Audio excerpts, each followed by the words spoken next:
kita masih bisa melihat bahwa dominasi kekuatan besar antara Barat dan Timur sangatlah kontras. Kalau Barat kemudian direpresentasikan oleh Amerika dan Timur itu direpresentasikan oleh Cina dan juga Rusia, lantas kemudian pertanyaannya bagaimana posisi Indonesia?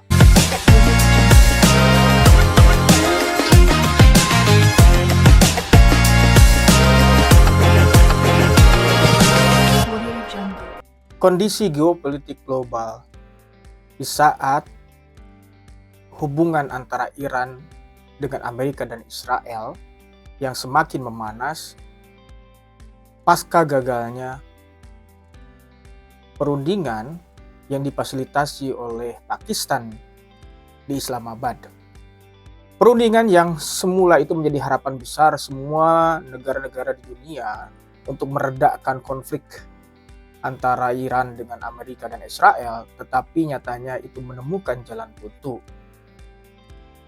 Iran, Amerika, dan juga Israel. Pihak Iran dan Amerika tidak menemukan suatu kesepakatan, terutama dalam beberapa hal. Di antaranya adalah terkait dengan nuklir dan juga komitmen untuk tidak lagi menginvasi di kemudian hari. Sehingga keduanya tidak bisa membuat kesepakatan untuk mengakhiri perang dalam masa gencatan senjata, sehingga gencatan senjata yang diagendakan ini 2 minggu lamanya terancam itu gagal. Nah, lalu apa dampaknya bagi negara Indonesia? Nah, tentunya setiap negara itu memiliki kedaulatannya masing-masing, dan sebenarnya negara yang satu tidak bisa melakukan intervensi terhadap negara yang lainnya karena setiap negara memiliki kedaulatan negaranya masing-masing. Namun berbeda halnya dalam situasi saat ini, ternyata negara bisa melakukan intervensi kepada negara yang lain, bahkan berujung pada tindakan agresi militer. Nah, inilah cara-cara yang tidak dikehendaki oleh bangsa-bangsa di dunia. Oleh karenanya, tidak semestinya semua konflik ataupun perbedaan paham ataupun pandangan maupun kepentingan itu harus diselesaikan dengan cara-cara militeristik atau dengan cara-cara kekerasan. Apalagi melibatkan korban sipil yang saat ini selama dimulainya perang antara Iran, Amerika, dan Israel itu sudah mencapai ribuan korban yang tercatat, bahkan eskalasinya semakin meluas. Terbukti saat ini Israel menyerang Lebanon tanpa henti dan semakin sadis. Hal ini tidak bisa dibiarkan berlarut-larut.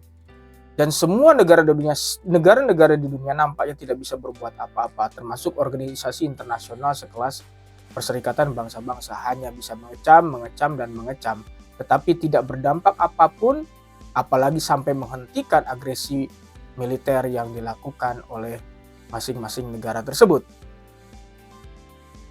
Hal ini tentunya geopolitik global ini akan sangat mempengaruhi terhadap situasi di tingkat nasional, termasuk juga tanpa terkecuali Indonesia.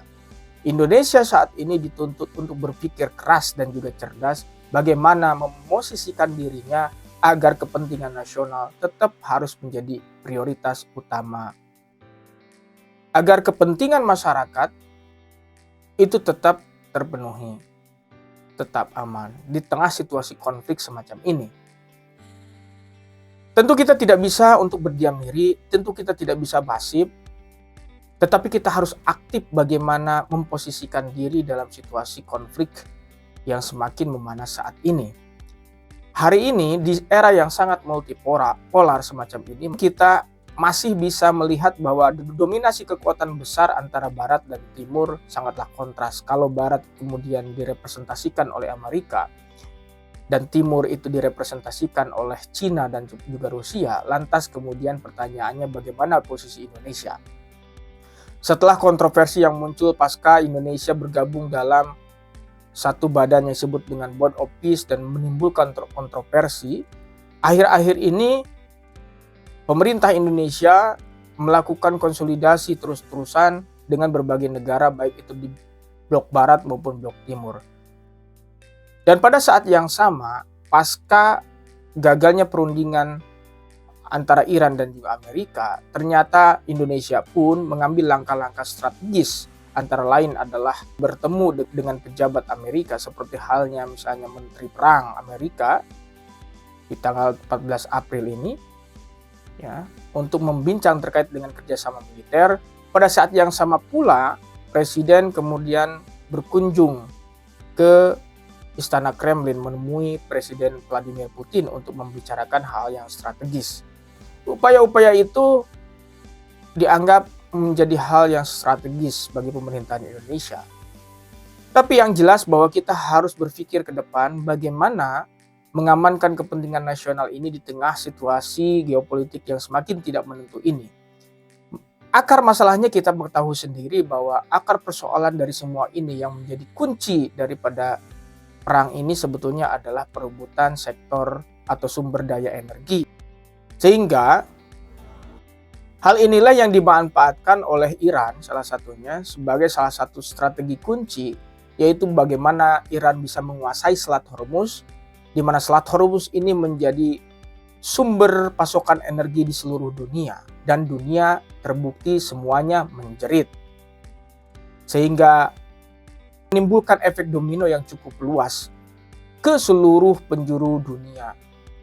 Sampai kemudian ini tentunya akan berpengaruh terhadap kondisi ekonomi di tingkat domestik dan juga harga bahan pokok meningkat, kesejahteraan menjadi sangat terancam sehingga ini dikhawatirkan menimbulkan gejolak sosial di masyarakat gitu ya, di internal negaranya masing-masing yang tentunya ini akan mengancam terhadap ketahanan ekonomi dan juga kesejahteraan negaranya. Amerika Serikat dan Iran gagal mencapai kesepakatan damai di Pakistan setelah perundingan Sabtu 7 April 2026.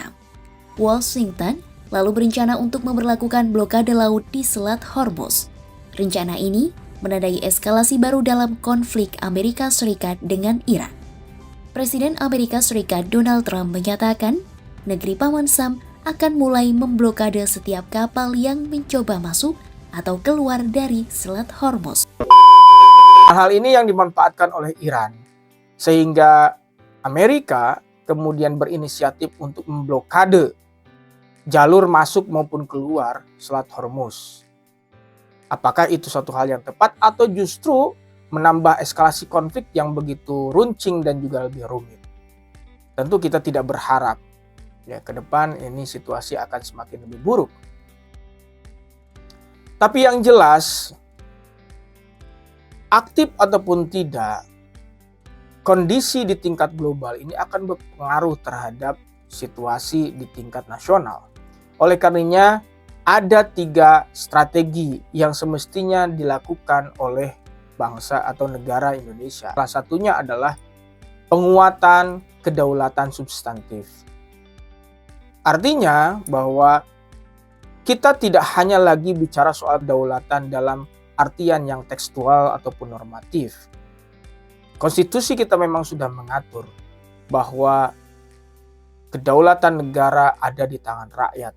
Tetapi kita harus maknai secara substantif bahwa kedaulatan itu harus diartikan sebagai sebuah kemandirian. Kemandirian dalam hal ekonomi, kemandirian dalam hal pengelolaan sumber daya energi, dan lain-lain, yang tentunya itu semua harus dimanfaatkan, dikelola dengan baik dan ditujukan untuk kepentingan sebesar-besar kemampuan rakyat, untuk sebesar-besar kemakmuran rakyat sebagaimana amanat konstitusi Undang-Undang Dasar Negara Republik Indonesia tahun 1945. Nah, inilah yang harus menjadi fokus dari pemerintah, karena nyatanya kemandirian itu akan menimbulkan satu kedaulatan, sehingga dengan itu, maka kita tidak bisa dengan mudah untuk diintervensi oleh negara yang lain. Kita tidak bisa dengan mudah untuk tunduk pada kepentingan global, tidak tunduk pada kepentingan negara-negara superpower atau negara-negara adidaya manapun. Kita bisa hidup secara mandiri. Buktinya Iran pun bisa demikian, diembargo puluhan tahun lamanya, tetapi kita lihat perkembangan ekonomi, teknologi yang begitu pesat, lalu kemudian dia diagresi seketika atau secara tiba-tiba, tetapi sampai saat ini dia mampu bertahan bahkan melakukan counter attack ataupun serangan-serangan yang kita tahu sendiri bahwa serangan yang dilakukan oleh Iran itu menggunakan senjata-senjata yang sangat canggih sampai saat ini. Nah, lalu yang kedua adalah kita harus berpikir bahwa politik bebas aktif yang selama ini menjadi prinsip atau ideologi politik dalam tingkat global ini harus juga diadaptasi menjadi politik bebas yang adaptif. Sehingga konsekuensinya sebaiknya negara Indonesia itu tidak hanyut dalam keberpihakan pada negara tertentu, tetapi Indonesia harus melihat dan melakukan jalinan kemitraan dengan semua negara-negara untuk kepentingan strategis nasional. Memang saat ini kita sebetulnya tidak terblok pada satu kepentingan negara tertentu. Karena Indonesia sampai saat ini nyatanya menjalin kerjasama dengan lintas negara, termasuk dengan Amerika, juga dengan Rusia, termasuk juga dengan Cina, meskipun sektornya berbeda-beda. Dengan Amerika misalnya kita saat ini punya jalinan kerjasama militer.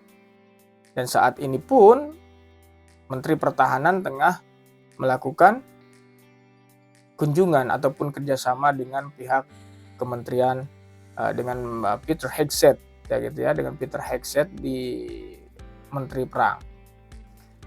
Yang kedua adalah memperjelas ideologi politik luar negeri kita, yang kita tahu bahwa selama ini Indonesia menganut prinsip politik bebas aktif. Saat ini kita harus berpikir bagaimana politik bebas aktif ini dimaknai sebagai politik bebas yang adaptif. Artinya kita harus bisa melihat dengan negara mana yang sekiranya itu strategis untuk Indonesia demi kepentingan bangsa dan negara. Yang ketiga adalah penguatan hukum ataupun konstitusi di tengah krisis. Nah, ini sangat penting karena kondisi yang akan terjadi di kemudian hari ini tidak menentu. Oleh karenanya, negara harus bisa memastikan agar resiko apapun yang terjadi di kemudian hari sebagai impact daripada perang hari ini atau situasi global yang tidak menentu, hukum sudah memberikan satu buffering, antisipasi agar potensi kerugian yang akan terjadi untuk kepentingan bangsa itu bisa teratasi. Misalnya terkait dengan resiko kenaikan harga atau instabilitas harga. Melaporkan saat ini yakni di Pasar Kopro Jakarta Barat. Namun ada kenaikan harga yang tadi kami sempat berbincang dengan sejumlah pedagang, yakni harga tomat. Saya akan menunjukkan kepada Anda. Harga tomat sebelumnya Rp20.000 per kilogram, namun saat ini naik menjadi Rp25.000 per kilogramnya. Sementara itu untuk harga kentang ini relatif stabil, harganya Rp20.000 per kilogram. Dan untuk harga wortel yang memang sebelumnya dikatakan naik, namun di Pasar Kopro Jakarta Barat ini tidak ada kenaikan, harganya Rp18.000 per kilogramnya. Sementara untuk harga bawang-bawang seperti bawang merah, bawang putih, bawang bombay, dan juga sayur mayur relatif stabil, tidak ada kenaikan. Namun berbeda jika di daerah, khususnya di wilayah Tangerang, Banten, justru harga ayam filet ini melambung tinggi. Nah, negara harus bisa memastikan bahwa meskipun keterbatasan energi ataupun sumber daya, negara harus bisa memastikan bahwa harga-harga itu tetap stabil. Dan hari ini kita sudah bisa merasakan betapa beberapa harga dan kebutuhan bahan pokok kita sudah meningkat. Ini bisa jadi diakibatkan oleh kondisi geopolitik global yang semakin tidak baik-baik saja. Oleh sebab itu, 3 kata kunci ini menjadi sangat penting. Yang pertama adalah penguatan kedaulatan substantif. Yang kedua adalah pemosisian kita sebagai negara yang harus tetap memegang prinsip politik bebas aktif atau bebas adaptif. Yang ketiga adalah penguatan hukum di tengah krisis nasional sebagai akibat daripada perang. Sekian, terima kasih.